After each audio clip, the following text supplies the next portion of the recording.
143টা সিটে আমাদের A grade, আমরা এই গ্রেডে আছি 143টা সিট 300-র মধ্যে। এরপর বি, এরপর সি। এ গ্রেডের প্রার্থীর কই চাচা? আপনি নিজে 2 আসনে দাঁড়িয়েছেন, ভাবটা দেখেন তার। ধরেন দলের প্রধান আছে না, যেমন খালেদা জিয়া, শেখ হাসিনা, ওনারা যেমন দাঁড়াইতো, তারেক রহমানও 2 আসনে দাঁড়িয়েছেন।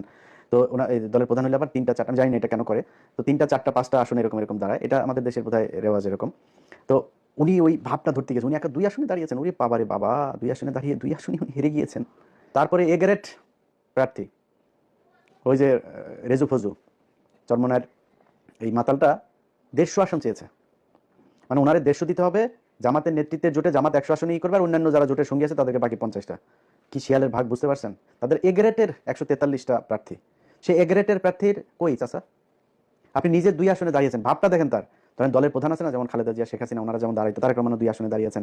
তো এই দলের প্রধান হলে আবার 3টা 4টা, আমি জানি না এটা কেন করে। তো 3টা 4টা 5টা আসনে এরকম দাঁড়ায়, এটা আমাদের দেশের বোধহয় রেওয়াজ এরকম। তো উনি ওই ভাবটা ধরতে গেছেন, উনি একা 2 আসনে দাঁড়িয়েছেন। ওরে বাবারে বাবা, 2 আসনে দাঁড়িয়ে 2 আসনে উনি হেরে গিয়েছেন।